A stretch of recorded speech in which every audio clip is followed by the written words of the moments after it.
ദൈവനാമത്തിന് മഹത്വം ഉണ്ടാകട്ടെ. ഇന്ന് ഒരു ദിവസം കൂടെ ദൈവത്തിൻ്റെ വചനം എടുത്ത് നിങ്ങളുടെ മുമ്പിൽ വരുവാൻ കൃപ നൽകുന്ന ദൈവത്തിന് നന്ദി.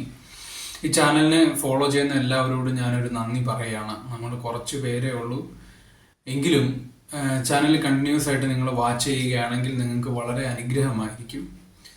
നമുക്ക് കിട്ടുന്ന റെവലേഷൻസ് എല്ലാം നിങ്ങളുമായിട്ട് അപ്പം ഷെയർ ചെയ്യാൻ കിട്ടുന്ന ഈ പ്ലാറ്റ്ഫോം ഞാൻ വളരെ വിലയേറിയതായിട്ടാണ് കാണുന്നത്. അതുകൊണ്ട് നിങ്ങൾ എൻ്റെ കൂടെ ഒരു സപ്പോർട്ടിനായിട്ടുള്ളത് എനിക്ക് വളരെയധികം എന്താ പറയണ്ടേ, എനിക്കൊരു ബൂസ്റ്റാണ്, ഒരു മൈലേജ് കിട്ടുന്ന ഒരു കാര്യമാണ്. ഇന്ന് നമ്മൾ ചിന്തിക്കുന്നത് യഥാർത്ഥ ശബത്തനുഭവം എന്ത് ആണ് എന്നുള്ളതാണ്. ശബത്ത് എത്ര പേര് കേട്ടിട്ടുണ്ട്? എല്ലാവരും കേട്ടിട്ടുണ്ടല്ലേ? കേൾക്കാത്തതായിട്ട് ആരുമില്ല. ഞാൻ 8ാം ക്ലാസ് മുതൽ 10ാം ക്ലാസ് വരെ സെവൻത് ഡേ അഡ്വന്റൈസ്ഡ് സ്കൂളിൽ പഠിച്ചൊരു വ്യക്തിയാണ്. അപ്പം അവിടെ ഞാൻ കാണുന്ന കാഴ്ചകള്, അവര് ശനിയാഴ്ചയാണ് അവര് ആരാധിക്കുന്നത്. നമ്മൾ ഞായറാഴ്ചയാണ് നമ്മുടെ സഭ ആരാധന. അവിടെ അവര് ശനിയാഴ്ചയാണ് ആരാധിക്കുന്നത്. അതിന് അവർ പറയുന്ന ഒരു ന്യായം എന്ന് പറയുന്നത്, അവരാണ് ശരിക്കും ശബത്ത് ആചരിക്കുന്നത്. നമ്മളാരും ശബത്ത് ആചരിക്കുന്നില്ല. അതുകൊണ്ടാണ് സെവൻത് ഡേ എന്ന പേര്. ശരിക്കും മെയിൻ സ്ട്രീം സഭകളെല്ലാം ഇതിനൊരു കൾട്ടായിട്ട് മാറ്റിയിട്ടുണ്ട്. കൾട്ടായിട്ട് ഈ സഭയെ ലേബൽ ചെയ്തിട്ടുണ്ട്. ഒരു കൾട്ട് ഗ്രൂപ്പ്, യഹോവ സാക്ഷികൾ, സെവൻത് ഡേ അഡ്വന്റൈസ്ഡ്, യേശു നാമക്കാർ, ഇവരെല്ലാം കൾട്ടായിട്ടാണ് പൊതുവെ കണക്കാക്കപ്പെടുന്നത്. അത് ശരിയാണ്, അതൊരു കൾട്ട് തന്നെയാണ്. കാരണം മുമ്പോട്ട് നമ്മൾ ചിന്തിക്കുമ്പോൾ എന്താണ് യഥാർത്ഥ ശബത്ത് അനുഭവം എന്ന് മനസ്സിലാകുമ്പോൾ ഇങ്ങനെയുള്ള കാര്യങ്ങൾ നിങ്ങൾക്ക് ശരിക്കും ക്ലിയർ ആകും. അപ്പൊ അന്ന് മുതലുള്ള എൻ്റെ സംശയമാണ്, ഈ നമ്മൾ ചെയ്യുന്നത് ശരിയാണോ? ശരിക്കും ശബത്ത് 7ാം ദിവസമല്ലേ? ദൈവം 7ാം ദിവസം വിശ്രമിച്ചില്ലേ? ദൈവം യഹൂദനല്ലേ? 7ാം ദിവസമല്ലേ വിശ്രമിച്ചത്? അതുകൊണ്ട് നമ്മൾ ആചരിക്കുന്നത് തെറ്റല്ലേ? ഞാൻ ന്യായപ്രമാണം ലംഘിക്കുന്നവനല്ലേ? ഒരു ആംഗിളിൽ നിന്ന് ചിന്തിച്ചു കഴിഞ്ഞാൽ അവർ ചെയ്യുന്നത് കുറ്റം വിധിക്കുക. അവര് ശബത്ത് എന്ന് പറഞ്ഞ് അവരെ ആചരിച്ചിട്ട് നമ്മളെല്ലാം ഒരു കുറ്റം വിധിക്കുക. നിങ്ങൾ ന്യായപ്രമാണം തെറ്റിക്കുന്നവരാണ്. കാരണം നിങ്ങൾ എന്ത് ചെയ്യുന്നു? ഞായറാഴ്ച ആരാധിക്കുന്നു, ഞങ്ങളാണ് ശബത്ത് ആചരിക്കുന്നത്, നിങ്ങൾ തെറ്റുകാരാണ്, ഞങ്ങൾ സ്വർഗത്തേക്ക്, നിങ്ങൾ നരകത്തേക്ക്. അതുകൊണ്ട് കുറ്റം വിധിക്കുന്നവരാണ് അവർ. അപ്പൊ അതുകൊണ്ട് മനസ്സിലാക്കേണ്ടത്, ഈ ശബത്ത് അനുഭവം എന്താന്ന് നമ്മൾ മനസ്സിലാക്കിയിരിക്കേണ്ടത് അത്യാവശ്യമാണ്. ഇല്ലെങ്കിൽ തെറ്റിദ്ധാരണകളിൽ കുടുങ്ങി ഇങ്ങനെയുള്ള കൾട്ടുകളിൽ അകപ്പെട്ടു പോകാൻ സാധ്യതയുണ്ട്. അതുകൊണ്ട് ശരിക്കും പറഞ്ഞു കഴിഞ്ഞാൽ നമ്മൾ ആദ്യം ചിന്തിക്കുമ്പോൾ നമുക്ക് അവരൊരു ഡിഫറെന്റ് ആയിട്ടുള്ള ആൾക്കാരാണ്, അല്ലെങ്കിൽ വ്യത്യസ്ത കാഴ്ചപ്പാടുള്ളവരാണ്. എന്ത് പറഞ്ഞാലും സത്യം എന്ന് പറയുന്ന ഒരു കാര്യമേ ഉള്ളൂ, ഒറ്റ സാധനമേ ഉള്ളൂ, സത്യം എന്ന് പറയുന്നത്. അപ്പൊ അത് ഫോളോ ചെയ്യുന്നവരായിരിക്കണം നമ്മൾ. അപ്പൊ ആ സ്കൂളിൽ പഠിച്ചപ്പോൾ തന്നെ, ആ സ്കൂളിൽ പഠിച്ചതിന് ശേഷമാണ് ശരിക്കും പറഞ്ഞു കഴിഞ്ഞാൽ എൻ്റെ ജീവിതത്തിൽ ശരിക്കും ഭയങ്കര പ്രതിസന്ധികളൊക്കെ വന്നത് ആ സ്കൂളിൽ പഠിച്ച സമയത്താണ്.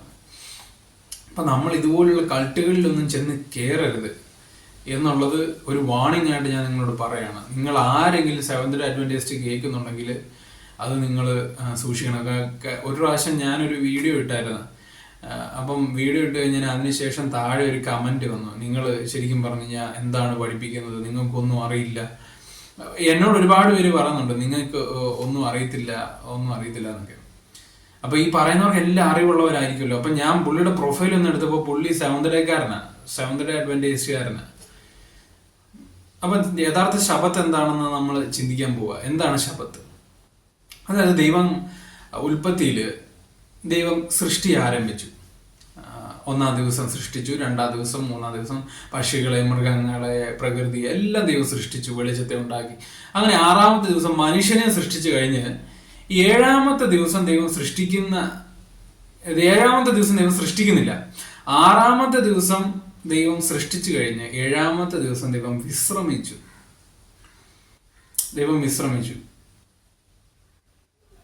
ദൈവം തന്റെ പ്രവർത്തികളിൽ നിന്നെല്ലാം നിവൃത്തനായിത്തീരുന്നു. ആ 7ാമത്തെ ദിവസത്തെ ദൈവം അനുഗ്രഹിച്ച് ശുദ്ധീകരിച്ചു. 7ാമത്തെ ദിവസത്തെ ദൈവം അനുഗ്രഹിച്ച് ശുദ്ധീകരിച്ചു. അത് നിങ്ങൾ പ്രത്യേകം നോട്ട് ചെയ്യണം. അനുഗ്രഹിച്ച് ശുദ്ധീകരിച്ചു. പുതിയ നിയമത്തില് നമ്മൾ എബ്രായ ലേഖനം പഠിക്കുമ്പോൾ ആ 4ാമത്തെ അധ്യായത്തിനകത്താണ് ഈ കാര്യം വീണ്ടും ആ എഴുത്തുകാരൻ, എബ്രായ ലേഖകൻ എടുത്തുകൊണ്ടുവന്നിട്ട് വലിയൊരു ദൈവിക മർമ്മം അവിടെ വെളിപ്പെടുത്തുകയാണ്. എബ്രായർക്ക് എഴുതിയ ലേഖനം 4 നിന്ന് നമുക്ക് മനസ്സിലാക്കേണ്ട സാധനം, നമ്മൾ മനസ്സിലാക്കേണ്ട ഒരു കാര്യമുണ്ട്. പുതിയ നിയമത്തിലെ ശബത്ത് എന്താണ് ഉദ്ദേശിക്കുന്നത്? പുതിയ നിയമത്തിൽ യഥാർത്ഥ ശബത്ത് എന്ന് പറയുന്നത് നമ്മൾ ഞായറാഴ്ച ആരാധിക്കുന്നവരല്ലേ. നമ്മൾ ഞായറാഴ്ചയാണ് റെസ്റ്റ് എടുക്കുന്നത്, ഞായറാഴ്ചയാണ് ഹോളിഡേ. പക്ഷെ ഉള്ള കാര്യം പറഞ്ഞു കഴിഞ്ഞാൽ ഉണ്ടല്ലോ, ഒരു ക്രിസ്ത്യാനി എല്ലാ ദിവസവും ശബത്ത് ആചരിക്കേണ്ടതാണ്. അപ്പൊ നിങ്ങൾ ചോദിക്കും, അപ്പോൾ എല്ലാ ദിവസവും ഞാൻ ജോലിക്ക് പോകാതെ വീട്ടിൽ ഇരിക്കണതാണോ? അതല്ല ഞാൻ ഉദ്ദേശിക്കുന്നത്. പഴയ നിയമത്തിലെ ശബത്ത് ഇറ്റ് ഈസ് എ സിംബോളിക്. അതായത് ദൈവം തന്റെ പ്രവർത്തികളിൽ നിന്ന് നിവൃത്തനായ ആ ഒരു അവസ്ഥയെ യഹൂദന്മാർ ആചരിച്ചു. അവരൊന്നും ചെയ്തിട്ടില്ല. അവരെന്താ ഒരു ജോലി ചെയ്യുകയോ ഒരു സാധനം പോലും എടുക്കത്തില്ല ആ ദിവസം. കംപ്ലീറ്റ് ആയിട്ട് ശബത്ത് ആചരിക്കും. കംപ്ലീറ്റ് റെസ്റ്റ് ആണ്. ആ റെസ്റ്റ് എന്ന് പറയുന്ന ഒരു അവസ്ഥയാണ് ഈ ശബത്ത് എന്ന് പറയുന്നത്. പുതിയ നിയമത്തിലേക്ക് നമ്മൾ വരുമ്പോൾ, പുതിയ നിയമം നമ്മളുടെ പുറത്തെ കാര്യങ്ങളല്ല ഡീൽ ചെയ്യുന്നത്, അകത്തെ കാര്യങ്ങളാണ്. അതുകൊണ്ട് തന്നെ പുതിയ നിയമത്തിലെ ശബത്ത്, ആ റെസ്റ്റ് നമ്മൾ അനുഭവിക്കേണ്ടത്, ഒന്ന് നമ്മുടെ മൈൻഡ്, രണ്ട് നമ്മുടെ കോൺഷ്യസ്നെസ്. അതെങ്ങനെ ഞാൻ അനുഭവിക്കും? സ്വസ്ഥതയില്ലാത്ത എന്തോരം പേരുണ്ട്. നിങ്ങളൊന്ന് ചിന്തിച്ചു നോക്കിയേ, സ്വസ്ഥതയില്ലാത്ത എന്തോരം പേരുണ്ട്. നാളെ ഞാൻ എന്ത് ചെയ്യും? എൻ്റെ ഭാവി എന്താകും? കോവിഡിന്റെ സമയത്ത് ഞാൻ ഏറ്റവും കൂടുതൽ ആൻസൈറ്റി അനുഭവിച്ചിരുന്ന ഒരു വ്യക്തിയാണ്. ഭയങ്കരമായ ആൻസൈറ്റി പ്രോബ്ലംസ് എനിക്കുണ്ടായിരുന്നു. രാത്രി ഉറക്കമില്ലായിരുന്നു. ഞാൻ എന്താകും? എൻ്റെ ഭാവി എന്താകും? ഞാൻ എന്ത് ചെയ്യും? എൻ്റെ ഭാവി ഞാൻ എന്ത് ജോലി ചെയ്യും? ഒന്നും എനിക്കറിയത്തില്ല. Full blank. Only worries. പ്രഷറൊക്കെ ആ സമയത്ത് കൂടിയായിരുന്നു. അപ്പൊ ഇങ്ങനെ ആൻസൈറ്റിയിൽ ഞാൻ ഇങ്ങനെ കുറേ നാൾ ഇങ്ങനെ പോയായിരുന്നു. ആ സമയത്ത് എനിക്കൊരു ആശ്വാസത്തിനായിട്ടൊരു വാക്യം കിട്ടിയത്, നിങ്ങളുടെ ചിന്താകുലങ്ങളല്ല, അവൻ നിങ്ങൾക്കായി കരുതുന്നതായാൽ നിങ്ങളുടെ സകല ചിന്താകുലകളും അവന്റെ മേൽ ഇട്ടുകൊള്ളു. അങ്ങനെ ഒരു വാക്യമുണ്ട്. ആ വാക്യം ഒരുപാട് എനിക്ക് ആശ്വാസം തന്നിട്ടുണ്ട്. പക്ഷെ പിന്നെ എന്നാലും എന്താ പറയണ്ടേ, എനിക്ക് സ്വസ്ഥതയില്ല, എനിക്ക് റെസ്റ്റ് ഇല്ല. മൈൻഡിനും അകത്ത് ഇന്നർ ഡീലിങ്സ് എല്ലാം ഭയങ്കരമായ എന്താ പറയുക, ഒരു കടൽ ഇങ്ങനെ പ്രക്ഷുബ്ധമായിട്ട് ഇളകുന്ന പോലെയായിരുന്നു മൈൻഡ്. രാത്രി എല്ലാം ഭയങ്കരമായി പേടിപ്പിക്കുന്ന സ്വപ്നങ്ങളെല്ലാം കണ്ടു. പക്ഷെ ഇപ്പൊ ദൈവത്തിന്റെ കൃപയാല് ആ ശബത്ത് അനുഭവത്തിലേക്ക് വന്നപ്പോൾ ഭയങ്കരമായൊരു സമാധാനം ഞാൻ അനുഭവിക്കുന്നുണ്ട്. എന്താണ് ആ ശബത്ത് റെസ്റ്റ് എന്നുള്ളത് എനിക്ക് ഇപ്പോഴും മനസ്സിലായത്. ശബത്ത് റെസ്റ്റ് എന്താണെന്നുള്ളത്. സ്വസ്ഥതയില്ലാത്ത അവസ്ഥകൾ ഓരോ മനുഷ്യനുമുണ്ട്. ഈ കാലഘട്ടം സ്വസ്ഥതയില്ലാതെ മനുഷ്യൻ ഫ്രണ്ടിലോട്ട് പോവുകയാണ്. അവൻ ആകുലതകളാണ്. എന്ത് ചെയ്യും? എന്ത് ഞാൻ ചെയ്യും? ഭാവി എന്താവും? എൻ്റെ ജീവിതം എന്താവും? എനിക്കൊരു ലക്ഷ്യമില്ല. ഞാൻ ഇങ്ങനെ ഒരു മനുഷ്യനായി തീർന്നല്ലോ. എന്താണ് എൻ്റെ പർപ്പസ്? ഒന്നും അറിയില്ല. അങ്ങനെ പെട്ടിരിക്കുന്ന ആൻസൈറ്റിയിലായിരിക്കുന്ന ആരെങ്കിലും ഉണ്ടോ? അങ്ങനെ ആരെങ്കിലും എന്നെ കേൾക്കുന്നുണ്ടെങ്കിൽ ഇത് നിങ്ങൾക്ക് ഒരു ലൈഫ് ചേഞ്ചിങ് ആയിട്ടുള്ള ഒരു എക്സ്പീരിയൻസ് ആയിരിക്കും. ഈ ഒരു മെസ്സേജ് നിങ്ങൾക്ക് മനസ്സിലായി കഴിഞ്ഞാൽ. അപ്പൊ അങ്ങനെ എന്താ, നമ്മുടെ മൈൻഡ്, നമ്മുടെ മനസ്സും റെസ്റ്റിലല്ല. എന്താ, ഭയങ്കര ഫിയറിലാണ്, പേടിയിലാണ്. ഭാവിയെ കുറിച്ച് ഓർത്ത് മരിച്ചു കഴിഞ്ഞാൽ ഞാൻ എന്ത് ചെയ്യും, എവിടെ പോകും, അത് വേറൊരു പേടിയാണ്. അപ്പൊ അങ്ങനെ പേടിച്ച് മനുഷ്യൻ സ്വസ്ഥതയില്ലാതെ എന്ത് ചെയ്യുകയാണ്? എല്ലാ പ്രാവശ്യവും ഇങ്ങനെ മനുഷ്യൻ അലഞ്ഞുകൊണ്ടിരിക്കുകയാണ്. ഈ ഒരു അവസ്ഥ മനുഷ്യന്റെ ഇന്നർ മൈൻഡിലുണ്ട്. അപ്പൊ അതുകൊണ്ടാണ് ഈ സ്വസ്ഥതയിലേക്ക് നമ്മൾ പ്രവേശിക്കേണ്ടുന്ന ഒരു അനിവാര്യത എബ്രായ ലേഖനം കാണിക്കുന്നത്. ശബത്ത് അനുഭവത്തിലേക്ക് ഓരോ വിശ്വാസിയും വരണം.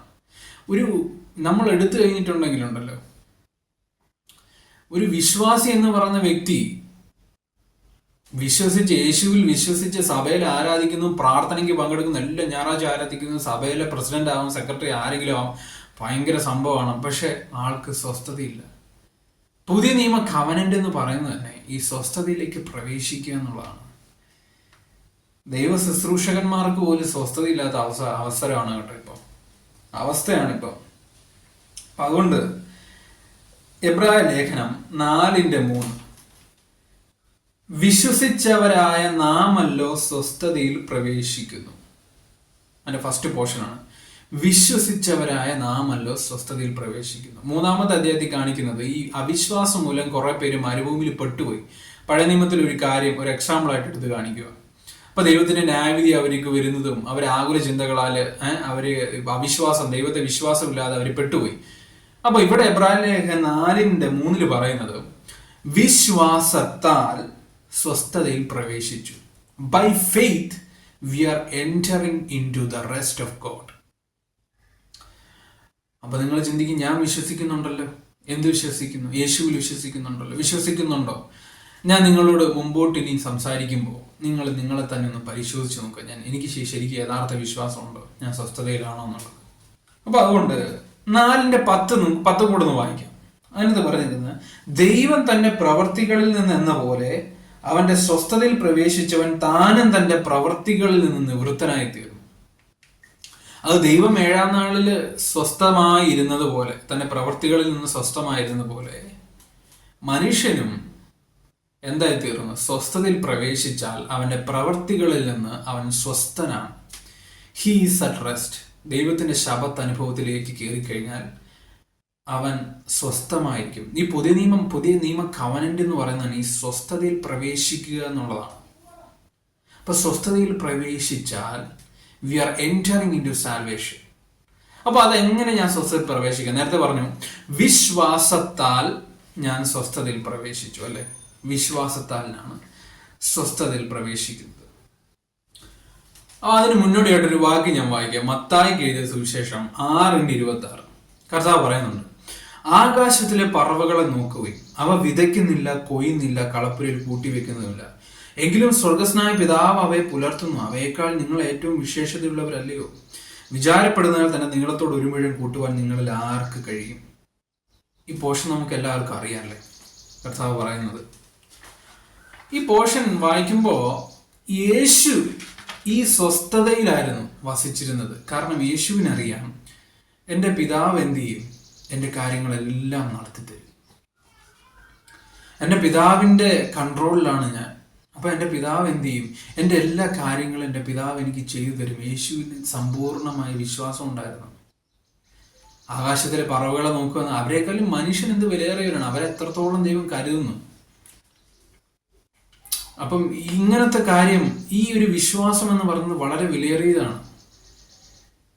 ഈ സമയത്ത് നമ്മളെ പാസ്റ്റർമാരോട് ചെന്ന് പറയണം, ആകാശത്തിലെ പറവകളെ നോക്കുവിൻ എന്ന് പറഞ്ഞു കഴിഞ്ഞാൽ പാസ്റ്റർമാർ പറയും, നിനക്ക് എന്തേലും തലയ്ക്ക് എന്തെങ്കിലും അസുഖമുണ്ട്, പെട്ടെന്ന് എന്തെങ്കിലും ഡോക്ടറെ ചെന്ന് കാണിക്കണം. കാരണം നമ്മൾ എന്തെങ്കിലും ചെയ്യണം, നമുക്ക് പൈസ ഉണ്ടാക്കണ്ടേ, നമുക്ക് ജീവിക്കണ്ടേ, എന്ത് ചെയ്യും? നോക്കൂ, അവരും സ്വസ്ഥതയിലല്ല. എല്ലാവരെയും കുറിച്ചല്ല ഞാൻ പറയുന്നത്, പലരും. ഇപ്പൊ സ്വസ്ഥതയിൽ പ്രവേശിക്കുക എന്ന് പറഞ്ഞു കഴിഞ്ഞാൽ യേശു കർത്താവ് അതുകൊണ്ടാണ് പറഞ്ഞത്, എന്റെ സമാധാനം ഞാൻ നിങ്ങൾക്ക് തന്നേച്ചു പോകുന്നു. ആ സമാധാനം ഞാൻ നിങ്ങൾക്ക് തരിക. എന്ത് സമാധാനം? ഈ സ്വസ്ഥത, ഈ ഒരു സമാധാനം. നമ്മുടെ മൈൻഡിന് കോൺഷ്യസ്നെസ്, ആകുല ചിന്തയില്ല. നമുക്ക് ആകുല ചിന്തയില്ല. ബിക്കോസ് നമുക്ക് എന്തറിയാം? എൻ്റെ പിതാവ് എൻ്റെ എല്ലാ കാര്യങ്ങളും അറിയുന്നു, അവൻ നോക്കുന്നു. ക്രിസ്തു യേശുവിലൂടെ സ്വർഗസ്ഥനായ പിതാവിന്റെ രാജ്യത്തിലായ നമ്മളുടെ എല്ലാ കാര്യവും നോക്കുന്ന പിതാവാണ്. ഈ ഒരു ഉറപ്പ് നമുക്കുണ്ടാകണം. ഇതാണ് വിശ്വാസത്താൽ നമ്മൾ സ്വസ്ഥതയിൽ പ്രവേശിക്കുക എന്ന് പറയുന്നത്. ഇതാണ് ഫെയ്ത്ത്. എന്ത് ഫെയ്ത്ത്? എൻ്റെ പിതാവ് അറിയാതെ എനിക്കൊന്നും വരില്ല, എൻ്റെ പിതാവ് എൻ്റെ എല്ലാ കാര്യങ്ങളും നടത്തി തരും. ഇത് നിങ്ങൾ അക്സെപ്റ്റ് ചെയ്യണം, വിശ്വസിക്കണം. ഇങ്ങനെ വിശ്വസിക്കുന്നവരാണ് സ്വസ്ഥതയിൽ പ്രവേശിക്കുന്നത്. അപ്പൊ നിങ്ങൾ പറയണം, ഓ എന്ത് പിതാവ്, എനിക്ക് നാളെ ഞാൻ എന്ത് ചെയ്യും? ഞാൻ ജോലിക്ക് പോയില്ലെങ്കിൽ എന്ത് ചെയ്യും? ജോലിക്ക് പോകണ്ടെന്നല്ല നിങ്ങളോട് പറയുന്നത്. നിങ്ങളുടെ ഇന്നർ മൈൻഡിനെയും നിങ്ങളുടെ ഇന്നർ കോൺഷ്യസ്നെസ്സിനെ കുറിച്ചാണ് ഞാൻ പറയുന്നത്. നിങ്ങൾക്ക് ആകുല ചിന്തയില്ല, എന്ത് വന്നാലും എന്തായി തീരും, നിങ്ങൾക്കത് ഡീൽ ചെയ്യാൻ പറ്റുക. അതുകൊണ്ടാണ് കർത്താവ് ആ ആടി ഉലയുന്ന പടകില്, ആ കടൽ തിരമാല ഇളകുമ്പോൾ പടകിൽ കിടന്ന് ഉറങ്ങിയത്. കാരണം പിതാവിന്, യേശുവിനറിയാം എൻ്റെ പിതാവ് ഇതറിയാം, എൻ്റെ പിതാവ് ഇതിനെ കാമാക്കിക്കോളും എന്നാണ് യേശു വിശ്വസിച്ചത്. അതാണ് യേശുവിൻ്റെ സ്വസ്ഥത, സമാധാനം. അതുകൊണ്ട് എന്ത് സിറ്റുവേഷനിലും എന്താണെന്നറിയോ, എൻ്റെ ദൈവം അറിയാതെ എനിക്കൊന്നും വരില്ല. ഞാൻ എൻ്റെ പിതാവിൻ്റെ കൺട്രോളിലാണ്. എൻ്റെ പിതാവ് എൻ്റെ എല്ലാ കാര്യങ്ങളും നോക്കും. ഇതങ്ങ് വിശ്വസിക്കണം. ഇങ്ങനെ വിശ്വസിക്കുന്നവരാണ് സ്വസ്ഥതയിൽ പ്രവേശിക്കുന്നത്. പല വിശ്വാസികളും പള്ളിയിൽ പോകുന്നവര്, സഭയിൽ ആരാധിക്കുന്നവർ, അന്യഭാഷയിൽ ആരാധിക്കുന്നത് പോലും ഈ സ്വസ്ഥതയിൽ പ്രവേശിച്ചിട്ടില്ല. പുതിയ നിയമം എന്ന് പറഞ്ഞ് ഈ സ്വസ്ഥതയിൽ പ്രവേശിക്കുക എന്നുള്ളത്, ഈ സ്വസ്ഥതയിൽ പ്രവേശിക്കലാണ് രക്ഷ. ഈ സ്വസ്ഥതയിൽ പ്രവേശിക്കുന്നവരാണ് നിത്യജീവനിലേക്ക് കയറുന്നത്. അപ്പൊ അതുകൊണ്ട് നമ്മൾ ഈ സ്വസ്ഥതയിൽ പ്രവേശിക്കാൻ ഉത്സാഹിക്കുക. അങ്ങനെ ഒരു വാക്യമുണ്ട് എബ്രായർക്ക് എഴുതിയ ലേഖനത്തിൽ. സ്വസ്ഥതയിൽ പ്രവേശിക്കാൻ ഉത്സാഹിക്കുക. അപ്പോൾ അതിൻ്റെ അർത്ഥം എന്താണ്? നമ്മൾ ഉത്സാഹിക്കണം. ഓരോ ദിവസവും ഓരോ സമയവും നമ്മൾ ആൻസൈറ്റി തോട്ട് നമ്മൾ വരുമ്പോൾ, ഇതൊരു വാർഫെയർ ടെക്നിക്ക് തന്നെയാണ്. പിശാച് നമ്മുടെ മൈൻഡിനെയാണ് ആക്രമിക്കുന്നത്, ആൻസൈറ്റി കൊണ്ടുവന്ന് ആകുല ചിന്തിട്ട് നമ്മുടെ സമാധാനം കളയാനാണ് പിശാചിന്റെ ലക്ഷ്യം. സോ അതുകൊണ്ട് എന്ത് ചെയ്തില്ല, നമ്മുടെ മൈൻഡിനോട് പറയണം, ഗോഡ് ഈസ് ഇൻ കൺട്രോൾ. പിതാവാണ് കൺട്രോൾ ചെയ്യുന്നത്. ആ പിതാവിന്റെ സ്വസ്ഥതയിലാണ് ഞാൻ എന്ന് മൈൻഡിനോട് പറയുമ്പോൾ തന്നെ നിങ്ങൾ പിശാചിനെ ജയിക്കും. ആ സ്വസ്ഥതയിൽ തന്നെ നിങ്ങളായിരിക്കണം എല്ലായ്പ്പോഴും. അപ്പൊ എന്ത് ചെയ്യും? അതുകൊണ്ട് നിങ്ങൾ എപ്പോഴും നിങ്ങളുടെ ചിന്തകളെ നിരീക്ഷിക്കണം. ഞാൻ പണ്ട് ഒരുപാട് നേരം മെഡിറ്റേഷൻ ചെയ്യുമായിരുന്നു. ഈ ബുദ്ധ സന്യാസിമാരുടെയൊക്കെ, ഞാൻ കോളേജിൽ പഠിക്കുന്ന സമയത്ത് ഈ ഹിന്ദു സെയിൻസിനെയും ഈ ബുദ്ധ സന്യാസിമാരുടെയൊക്കെ വീഡിയോസ് ഒക്കെ കാണുമായിരുന്നു. അപ്പൊ ആ സമയത്ത് രക്ഷയിലോട്ടൊന്നും വന്നിട്ടില്ല കേട്ടോ. അപ്പൊ അതുകൊണ്ടാണ് അങ്ങനെയൊക്കെ കാണുന്നത്. അപ്പൊ ആ സമയത്ത് വേറൊരു മൈൻഡ് സെറ്റ് ആയിരുന്നു എൻ്റെ. അപ്പൊ അങ്ങനെ ആ സമയത്ത് കണ്ട സമയത്ത് ഞാൻ ഇങ്ങനെ ഞാൻ 1 മണിക്കൂറൊക്കെ മെഡിറ്റേറ്റ് ചെയ്തിട്ടുണ്ട്. അപ്പൊ ആ മെഡിറ്റേഷൻ ടെക്നിക്ക് ചിന്തകളെ ഇങ്ങനെ നമ്മളിങ്ങനെ ഒബ്സർവ് ചെയ്യും. ചിന്തകൾ ഒബ്സർവ് ചെയ്ത് അതിനെ ഇല്ലാതാക്കി നമ്മൾ എംറ്റിനെസ് ആവും.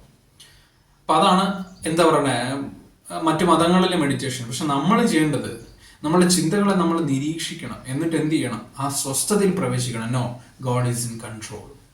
അപ്പൊ അങ്ങനെ പറയുമ്പോൾ നിങ്ങൾ ആ പിതാവിൽ വിശ്വസിക്കുകയാണ്, പുത്രനിൽ വിശ്വസിക്കുകയാണ്. നിങ്ങൾ ആ വിശ്വാസമാണ് നിങ്ങളെ സ്വസ്ഥതയിൽ പ്രവേശിപ്പിക്കുന്നത്. നിങ്ങൾക്ക് ആ വിശ്വാസം ഉണ്ടോ? ദൈവം ഒന്നും കരുതൊന്നുമില്ല, ദൈവം ഇറങ്ങി വന്ന് എന്തെങ്കിലും ചെയ്യുമോ, ഞാൻ എന്തെങ്കിലും ചെയ്യണം, ചുമ്മാ ഇരുന്നാൽ പറ്റത്തില്ല എന്നൊക്കെയല്ലേ നമ്മൾ പറയുന്നത്. അപ്പൊ അതുകൊണ്ട് ഈ സ്വസ്ഥതയിൽ പ്രവേശിക്കാൻ ഉത്സാഹിക്കണം. നമ്മളുടെ ചിന്തകൾ എപ്പോഴും നിരീക്ഷിക്കണം. എല്ലാ സമയവും ഈ സ്വസ്ഥതയിലായിരിക്കണം. അതുകൊണ്ട് ദൈവം അറിയാതെ ഒന്നും എനിക്ക് വരത്തില്ല. ദൈവം എനിക്കുള്ളതെല്ലാം എനിക്ക് തക്ക സമയത്ത് തരും. എൻ്റെ കാര്യങ്ങളെല്ലാം ദൈവം നോക്കും.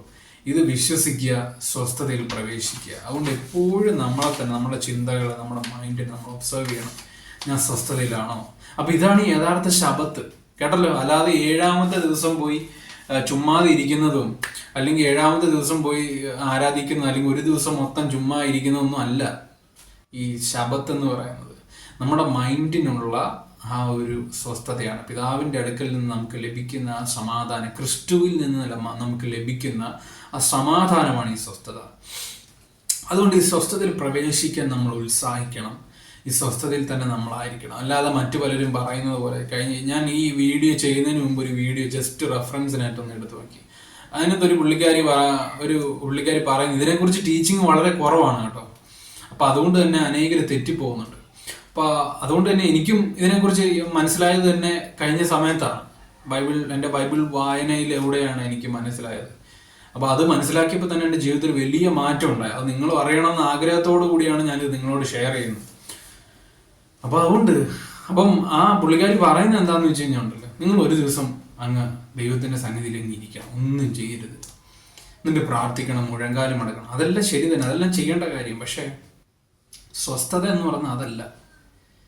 God is in control. ദൈവം നിങ്ങൾക്ക് തരുന്ന സമാധാനമുണ്ട്. ദൈവം എല്ലാം കരുതും. അപ്പൊ ആ സമാധാനം നിങ്ങളെ ഭരിക്കട്ടെ എന്ന് ഞാൻ ആഗ്രഹിക്കുകയാണ്. അപ്പൊ ആ സമാധാനം നിങ്ങളെ കൊണ്ടുവരണം. ആ സമാധാനം നിങ്ങൾക്കുണ്ടാകണം. ദൈവം എന്നെ കരുതുമെന്ന വിശ്വാസത്താൽ ഈ സ്വസ്ഥതയിലേക്ക് പ്രവേശിക്കണം. അതുകൊണ്ട് കീപ് സപ്പോർട്ടിങ് മീ. എനിക്കിപ്പോൾ സപ്പോർട്ട് ഭയങ്കര കുറവാണ്. സപ്പോർട്ട് ഭയങ്കര കുറവെന്ന് വെച്ച് കഴിഞ്ഞാൽ ഇപ്പം നിൽക്കുന്ന സ്ഥലത്ത് ഇച്ചിരി പോരാട്ടങ്ങളും കാര്യങ്ങളൊക്കെ ഉണ്ട്. നിങ്ങൾക്ക് അറിയാലോ, എൻ്റെ പപ്പ മാറ്റപ്പെട്ടു. അതപ്പോൾ അതിനുശേഷം നമ്മൾ ഒറ്റയ്ക്കാണ്. ഒറ്റയ്ക്കെന്ന് വെച്ച് കഴിഞ്ഞാൽ എൻ്റെ മാതാവും സഹോദരനൊക്കെ ഉണ്ട്. എങ്കിലും ആത്മീയ ഗോളത്തിൽ നമ്മൾ ഒരു ഒരു ആർമി പോലെയാണ്. അപ്പോൾ അതുകൊണ്ട് നിങ്ങളെല്ലാവരും എനിക്ക് വേണ്ടി പ്രാർത്ഥിക്കുക. നമ്മുടെ വീഡിയോ കാണുന്നവർ വീഡിയോ കണ്ടിന്യൂസ് ആയിട്ട് കാണണം. ഇനി അടുത്തതായിട്ട് വളരെ ഇൻട്രസ്റ്റിംഗ് ആയിട്ടുള്ള റെവലേഷൻസ് ദൈവം തരും, ഞാൻ വിശ്വസിക്കുകയാണ്. അപ്പം അതെല്ലാം നിങ്ങളുമായിട്ട് ഷെയർ ചെയ്യാൻ ഞാൻ ആഗ്രഹിക്കുന്നു. അതുകൊണ്ട് ഞങ്ങളെ ഓർത്ത്, മിനിസ്ട്രി ഓർത്ത്, ഈ ചാനലിനെ ഓർത്ത് നിങ്ങൾ പ്രാർത്ഥിക്കുക. നിങ്ങൾക്ക് വേണ്ടി നമ്മൾ പ്രാർത്ഥിക്കും. വിളിക്കേണ്ടവരെ വിളിക്കുക, സംശയങ്ങൾ ചോദിക്കുക.